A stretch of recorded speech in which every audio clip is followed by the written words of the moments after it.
একটা মিক্সার গ্রাইন্ডারের মধ্যে আমি নিয়ে নিলাম লঙ্কা, নিয়ে নিচ্ছি গোটা ধনে, গোটা জিরে, কিছুটা আদা, অল্প জল দিয়ে আমি ভালো করে পেস্ট করে নেব। কড়াইয়ের তেলটা গরম হয়ে গেছে, এখন আমি আগে থেকে সেদ্ধ করে রাখা এঁচড়গুলো দিয়ে দিলাম।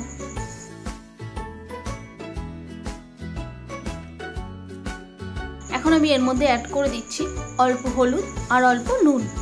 ভালো করে মিশিয়ে নিয়ে আমি এঁচড়টাকে হালকা করে ভেজে নেব।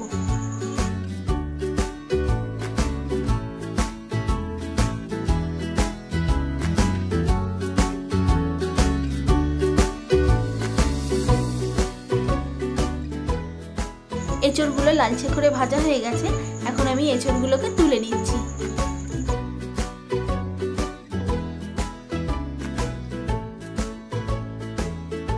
একই তেলের মধ্যে আমি কেটে রাখা আলুগুলোকেও অ্যাড করে দিলাম। এর মধ্যে আমি দিয়ে দিচ্ছি অল্প নুন আর অল্প হলুদ দিয়ে আলুগুলোকেও ভেজে নিচ্ছি।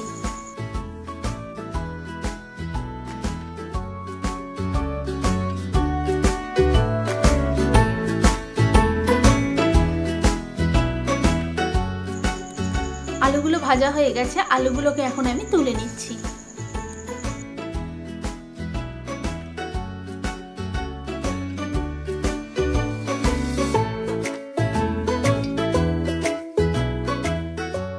একই কড়াইয়ের মধ্যে আমি সামান্য তেল অ্যাড করে দিয়েছি। এখন আমি এর মধ্যে দিয়ে দিচ্ছি তেজপাতা আর গোটা গরম মশলা, আর দিয়ে দিলাম 1 চামচ ঘি। ঘিটা অপশনাল, আপনারা নাও ইউজ করতে পারেন। বেটে রাখা মশলাগুলোকে আমি অ্যাড করে দিলাম। কুচনো একটা গোটা টমেটো অ্যাড করে দিচ্ছি, 1/2 চামচ হলুদের গুঁড়ো আর 1 চামচ কাশ্মীরি লাল লঙ্কার গুঁড়ো আমি অ্যাড করে দিলাম।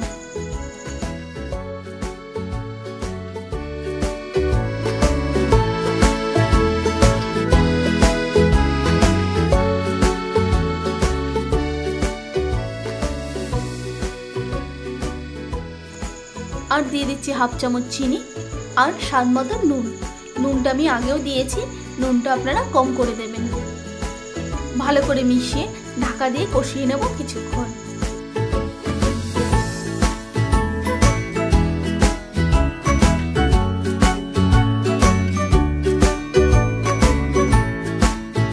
মশলাটার গায়ে থেকে খুব সুন্দরভাবে তেল বেরিয়ে এসেছে। মশলাটা আবার ভালো মতন কষানো হয়ে গেছে। এখন আমি আগে থেকে ভেজে রাখা আলুগুলো অ্যাড করে দিলাম। আলুগুলোকে দিয়ে ভালো করে মিশিয়ে নিচ্ছি।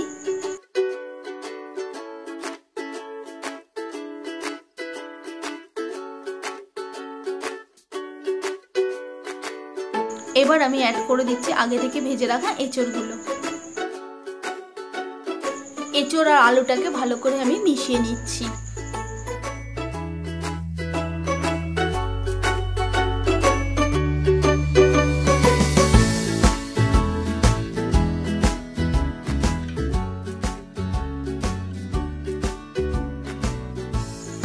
এখন আমি এর মধ্যে অ্যাড করে দিলাম 1 কাপ গরম জল।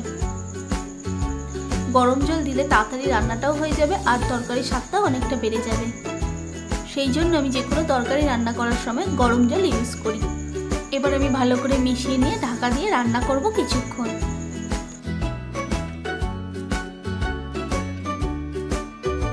গ্রেভিটা অনেকটা ঠিক হয়ে গেছে আর আলু আর এঁচড়গুলো খুব সুন্দরভাবে সেদ্ধ হয়ে গেছে। এঁচড়ের ডালনা প্রায় কমপ্লিট হয়ে গেছে। এখন আমি গ্যাসটাকে অফ করে দিচ্ছি। গুঁড়ো গরম মশলা আর 1 চামচ ঘি দিয়ে ঢাকা দিয়ে রেখে দেবো কিছুক্ষণ।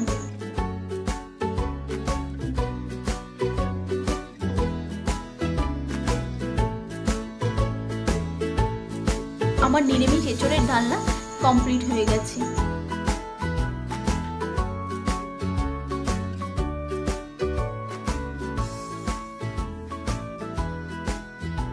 নিরামিষ এঁচড়ের ডালনা সার্ভ করবেন গরম ভাত, রুটি বা পরোটার সঙ্গে।